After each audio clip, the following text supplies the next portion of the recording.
जय श्री कृष्णा। आपका रमा भक्ति चैनल में स्वागत है। आज मैं कार्तिक मास के 31वें अध्याय की कथा एवं महात्म्य बोल रही हूँ।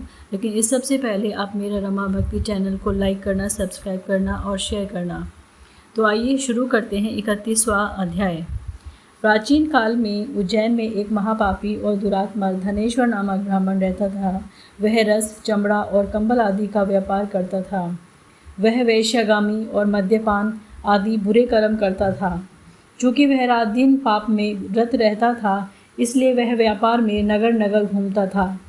एक दिन महिष्मती पुरी राजा महिष ने बसाई थी, इसलिए वह राजा के नाम से ही विख्यात थी।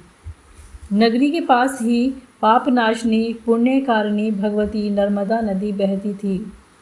उस नदी के किनारे देश देशांतर से आए यात्री कार्तिक व्रत करने को कुछ दिन के लिए ठहरा करते थे। उन कार्तिक व्रत करने वाले प्राणियों को वहां ठहरा देखकर वह दुष्ट धनेश्वर भी इधर उधर घूमता हुआ एक मास के लिए वहां ठहर गया।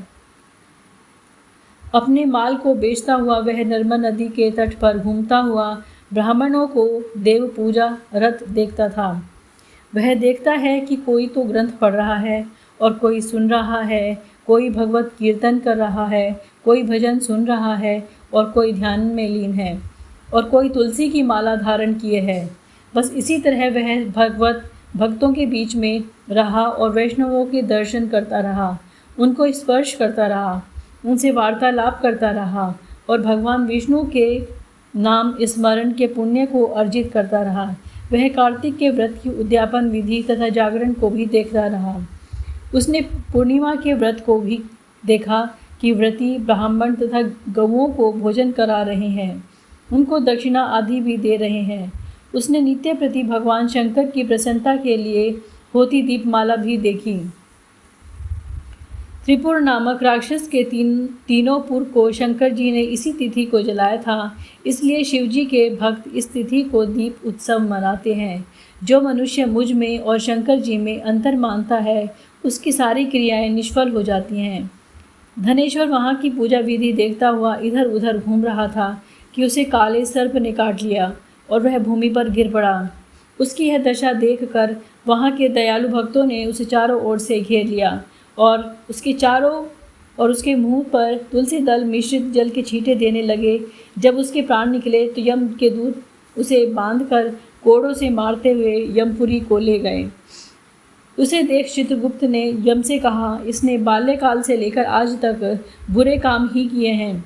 इसके जीवन में पुण्य तो लेश मात्र भी दिखाई नहीं देता। यदि पूरा 1 वर्ष आपको सुनाता रहूं तो इसके पापों की सूची समाप्त नहीं होगी। यह महापापी है, अतः इसको 1 कल्प तक घोर नरक में डालना चाहिए। चित्रगुप्त की बात सुनकर यमराज ने बड़े क्रोध में आकर उसे अपना काल नेम के समान भयंकर रूप दिखाते हुए अपने अनुचरों को आज्ञा दी। उनसे कहा, हे प्रेत सेनापतियों, इस दुष्ट को मुग्धरों से मारते हुए कुंभीपाक नरक में डाल दो। सेनापति ने मुग्धरों से उसका सिर फोड़ते हुए कुंभीपाक नरक में ले जाकर खोलते हुए तेल के कढ़ाव में डाल दिया। प्रेत सेनापतियों ने जो ही तेल की कढ़ाव में फेंका तो लप लपाती हुई आग अपने आप ठंडी हो गई, जैसे कि प्रहलाद को अग्नि में डालने से वह ठंडी हो गई थी। यह विचित्र घटना देख के प्रेत सेनापतियों ने यमराज के पास जाकर सब हाल कहा। यमराज भी आश्चर्यचकित हो धनेश्वर को अपने पास बुलाकर स्थिति पर विचार करने लगे। उसी समय नारायण नारायण का कीर्तन करते हुए देव ऋषि नारद जी भी वहां आ पहुँचे और यमराज से कहने लगे, हे महाराज, हे यमराज, यह ब्राह्मण नरक में डाले जाने के योग्य नहीं है, क्योंकि इसने अंत समय में शुभ कर्म किए हैं, जो कि नरक यातना को नष्ट करने वाले हैं। जो लोग भक्त का दर्शन करते हैं, उनसे वार्तालाप करते हैं और उनका स्पर्श करते हैं, चाहे उन्हें कोई पुण्य कर्म न किया हो, सहज में स्वर्ग के अधिकारी हो जाते हैं। अतः धनेश्वर भी पुण्य आत्माओं के संग व स्पर्श से स्वर्ग का अधिकारी हो गया है। अतः यह पुण्य आत्मा है, इसे यक्ष योगिनी दो और केवल इसे पाप भोग करने वाला नरक दो। भगवान कृष्ण ने कहा। तब नारद जी ऐसा कहकर चले गए।